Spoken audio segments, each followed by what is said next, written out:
तो नमस्कार।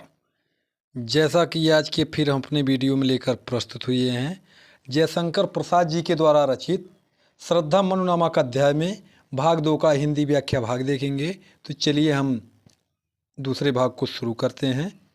इसमें देखिए, श्लोक यानी पहली पंक्ति है, और मुख पर वह मुस्कान, रक्त किसलय पर ले विश्राम, अरुण की एक किरण अम्लान, अधिक अलसाई हो अभी राम। तो पहले मित्रों हम इसका शब्दार्थ देखते हैं। यानी और मुख पर, और श्रद्धा के मुख पर वह मुस्कान यानी वह मोहक मुस्कान, रक्त किसलय, रक्त माने लाल, किसलय माने कपोल। मित्रों, जो वृक्ष का नवीन पत्ता होता है वह लाल रंग का होता है, उसी को किसलय अर्थात कपोल कहा जाता है। ले विश्राम, विश्राम माने विश्राम करना या आराम करना। अरुण माने सूर्य की एक किरण अम्लान, अम्लान माने स्वच्छंद, अधिक अलसाई, अलसाई माने आलसी होकर, अभिराम माने सुंदर। तो मित्रों इसका पूरा अर्थ होगा, यानी श्रद्धा के मुख पर वह मोहक मुस्कान ऐसे प्रतीत हो रही थी जैसे लाल कपोल पर सूर्य की स्वच्छंद सुंदर किरण अधिक आलसी होकर विश्राम कर रही हो। फिर से मित्रों इसका पूरा अर्थ देखते हैं।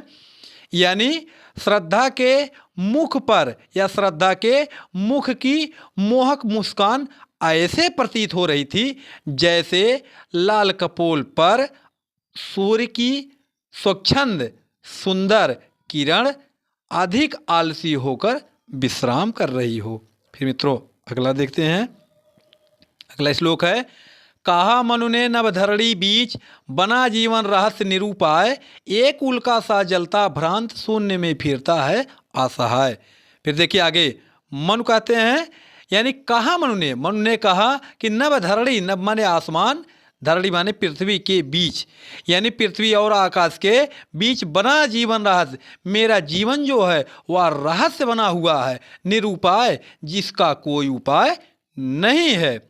आगे है, एक उल्का सा जलता भ्रांत, शून्य में फिरता है असहाय, शून्य माने आसमान में, यानी जैसे कोई जलता हुआ तारा असहाय होकर शून्य अर्थात आसमान में इधर उधर भटकता रहता है, फिरता रहता है, उसी तारे के समान मैं भी असहाय होकर इस निर्जन स्थान पर इधर उधर भटक रहा हूँ। फिर से मित्रों इसका पूरा अर्थ देखते हैं। यानी मनु ने कहा कि आसमान और धरती के बीच मेरा जीवन जो है वह रहस्य बना हुआ है, उसका कोई उपाय नहीं है, और मैं एक तारे के समान इस निर्जन स्थान पर इधर उधर भटक रहा हूँ। यानी जैसे कोई तारा आसमान में जलता हुआ इधर उधर असहाय होकर फिरता रहता है, उसी तारे के समान मैं भी इस निर्जन स्थान पर असहाय होकर इधर उधर फिर रहा हूँ, इधर उधर भटक रहा हूँ। फिर मित्रों इसमें अगला श्लोक देखते हैं, कौन हो तुम बसंत के दूत, बिरस पतझड़ में अति सुकुमार, घन तिमिर में चपला की रेख, तपन में शीतल मंद बयार। फिर देखिए मित्रों आगे मनु कहते हैं कि कौन हो तुम बसंत के दूत, तुम बसंत के दूत के समान कौन हो, बिरस अर्थात नीरस, पतझड़ माने पतझड़ के, अर्थात पतझड़ के समान मेरे इस उजड़े हुए जीवन में तुम बसंत ऋतु के आगमन का संदेश देने वाली कोयल के समान कौन हो।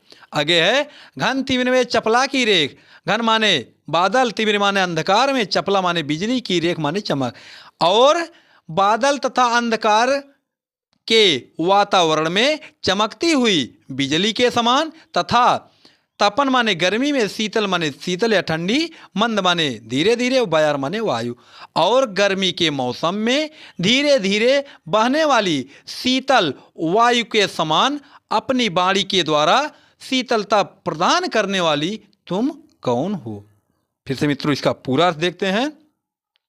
यानी मनु श्रद्धा से कह रहे हैं कि पतझड़ के समान मेरे इस उजड़े हुए जीवन में बसंत ऋतु के आगमन का संदेश देने वाली कोयल के समान तुम कौन हो।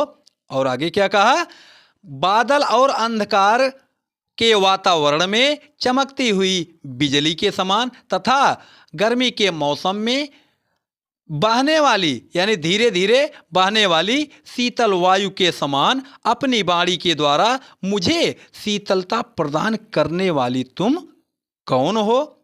फिर आगे देखते हैं। लगा कहने आगंतुक व्यक्ति मिटाता उत्कंठा सविशेष दे रहा हो कोकिल सानंद सुमन को ज्यों मधुमय संदेश। फिर देखिए आगे। लगा कहने आगंतुक, आगंतुक माने यहाँ मित्रों श्रद्धा के लिए यह कहा गया है, यानी श्रद्धा बताना शुरू करती है। मिटाता उत्कंठा सविशेष यानी मन के जानने की इच्छा को मिटाने के लिए, दूर करने के लिए श्रद्धा बोलना शुरू करती है।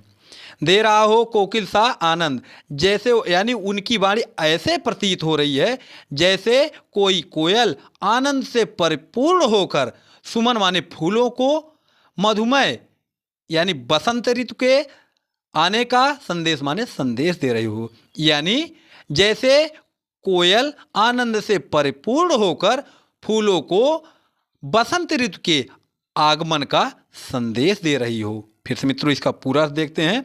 यानी मन के जानने की इच्छा को या जिज्ञासा को मिटाने के लिए या दूर करने के लिए श्रद्धा अपने बारे में या अपना परिचय देना शुरू करती है या अपना परिचय बताना शुरू करती हैं।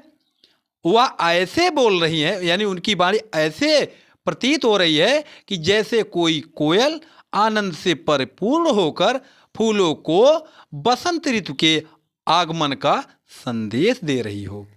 फिर मित्रों इसमें अगला श्लोक देखते हैं कि भरा था मन में नव उत्साह सीख लूं ललित कला का ज्ञान इधर रह गंधर्वों के देश पिता की हूँ प्यारी संतान।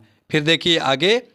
श्रद्धा कर रही हैं कि भरा था मन में नव उत्साह, मेरे मन में, नव माने नवीन, उत्साह माने उत्साह, मेरे मन में नवीन उत्साह भरा हुआ था जो सीख लूं ललित कला का ज्ञान। ललित माने नृत्य संगीत वादन जो होता है वो ललित कला के अंतर्गत आते हैं।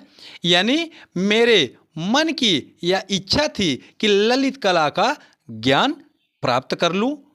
इधर रह गंधर्वों के देश, मैं गंधर्व देश की रहने वाली हूँ, पिता की हूँ प्यारी संतान, और मैं अपने पिताजी की प्यारी इकलौती संतान हूँ। फिर से मित्रों इसका पूरा अर्थ देखते हैं। यानी श्रद्धा ने कहा कि मेरे मन में नवीन उत्साह भरा हुआ था और मेरे मन की यह इच्छा थी कि ललित कला का ज्ञान सीख लूँ या प्राप्त कर लूँ। इधर और मैं गंधर्व देश की रहने वाली हूँ और अपने पिता की इकलौती प्यारी संतान हूँ। फिर आगे है। दृष्टि जब जाती हिमगिरी और प्रश्न करता मन अधिक अधीर धरा की यह सिकुड़न भयभीत आह कैसी है क्या है पीर।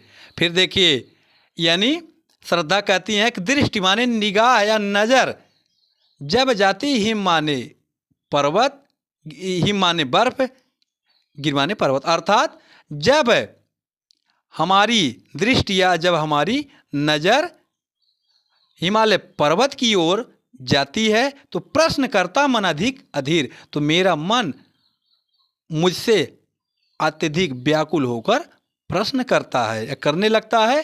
धरा की यह सिकुड़न भयभीत, कि धरा अर्थात पृथ्वी की यह सिकुड़न के समान भयभीत करने वाली हिमालय पर्वत पर रहने वाले लोगों की कैसी पीड़ा है या कैसा दुख है, क्या है पीर, उनकी क्या पीड़ा है। फिर से मित्रों इसका पूरा अर्थ देखते हैं।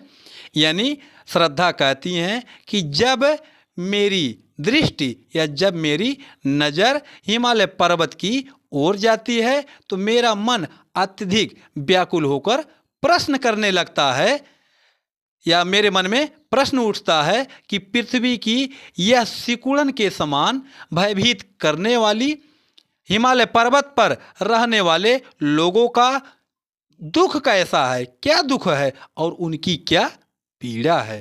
फिर मित्रों इसमें अगला श्लोक देखते हैं कि बढ़ा मन और चले ए पैर शैल मालाओं का श्रृंगार आँख की भूख मिटी यह देख आह कितना सुंदर संभार।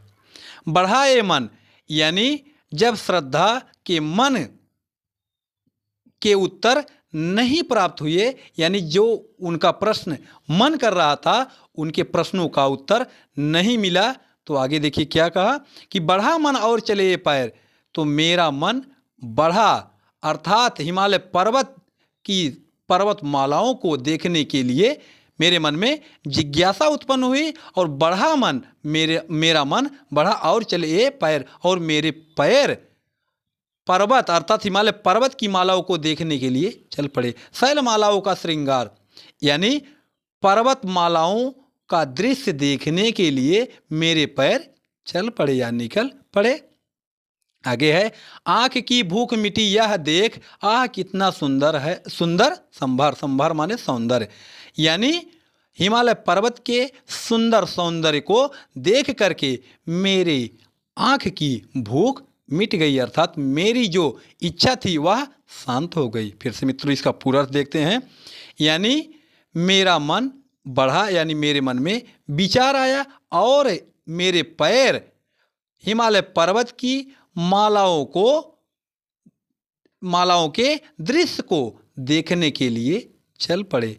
यानी जैसे मेरा मन बढ़ा या जैसे मेरे मन में विचार आए और मेरे पैर हिमालय पर्वत के मालाओं के दृश्य को देखने के लिए चल पड़े, और वहाँ अर्थात हिमालय पर्वत के सुंदर सौंदर्य को देख करके मेरे जो आँख की भूख थी वह शांत हो गई, अर्थात मेरी जो इच्छा थी वह शांत हो गई।